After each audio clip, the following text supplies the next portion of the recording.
Assalamualaikum warahmatullahi wabarakatuh. Saudaraku yang dirahmati, Allah, kesedihan dan penderitaan tidak selalu ada di dalam kisah Rasulullah.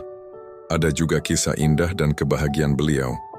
Di antara kisah yang paling indah dari kehidupan Rasulullah adalah ketika beliau bermain bersama anak-anak. Bukan di taman, bukan di rumah, tapi di Masjid Allah. Tempat suci yang penuh ketenangan. Kisah ini sederhana, namun menggetarkan hati. Ia mengajarkan tentang cinta, kesabaran dan kelembutan seorang nabi yang menjadi teladan bagi seluruh umat manusia. Pada suatu hari, suasana Masjid Nabawi begitu tenang. Rasulullah sedang memimpin salat berjamaah. Para sahabat berdiri khusyuk di belakang beliau. Ketika tiba-tiba dua anak kecil berlari dari arah samping masjid. Mereka adalah Hasan dan Husain, cucu kesayangan beliau. Dengan polosnya mereka memanggil, "Ya Jaddi, ya Rasulullah." Dan tanpa rasa takut mereka naik ke punggung beliau ketika beliau sedang sujud. Para sahabat menahan tawa. Namun Rasulullah tidak memarahi mereka, tidak mengusir mereka. Beliau justru memperpanjang sujudnya, hingga para sahabat mengira mungkin telah terjadi sesuatu. Setelah salat selesai, salah seorang sahabat bertanya dengan lembut, "Wahai Rasulullah, mengapa engkau memperlama sujudmu tadi?" Rasulullah tersenyum, dan dengan mata penuh kasih beliau menjawab, "Anakku menaiki punggungku dan aku tidak ingin menurunkannya sebelum ia puas bermain." Masya Allah, betapa lembutnya hati beliau. Sujud, ibadah tertinggi seorang hamba. Beliau panjangkan demi kebahagiaan dua anak kecil. Itulah akhlak Rasulullah, menyatukan cinta dan ibadah dalam satu gerakan suci. Bagi Rasulullah, cinta kepada anak-anak bukan sekadar kasih sayang, tapi juga pendidikan yang lahir dari kelembutan.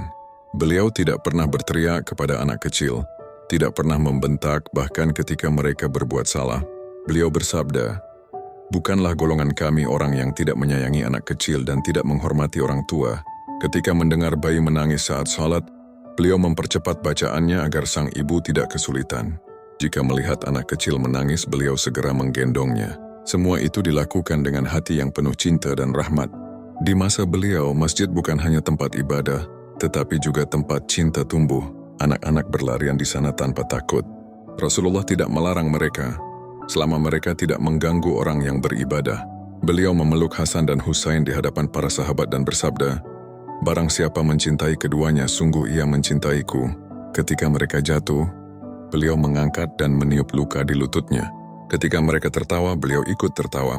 Dan ketika mereka menangis, beliau menghapus air mata itu dengan tangannya sendiri.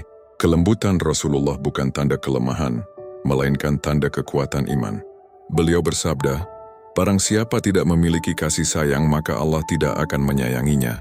Kelembutan itu membuat anak-anak merasa aman dan menumbuhkan keberanian serta cinta di hati mereka. Hasan dan Husain tumbuh menjadi teladan umat karena mereka dibesarkan dalam dekapan seorang nabi yang penuh kasih. Bayangkan, seorang nabi pemimpin umat yang dicintai malaikat dan seluruh makhluk masih menyempatkan diri untuk bermain bersama cucunya. Itu mengajarkan kita bahwa di tengah kesibukan dunia kita tidak boleh melupakan senyum anak-anak dan keluarga kita. Mereka adalah amanah dari Allah, dan tawa mereka adalah zikir yang hidup di rumah kita. Saudaraku, setiap kali engkau melihat anak kecil tersenyum, ingatlah bahwa Rasulullah pun pernah tersenyum seperti itu. Bukan karena dunia, tapi karena cinta yang murni dari hati yang lembut.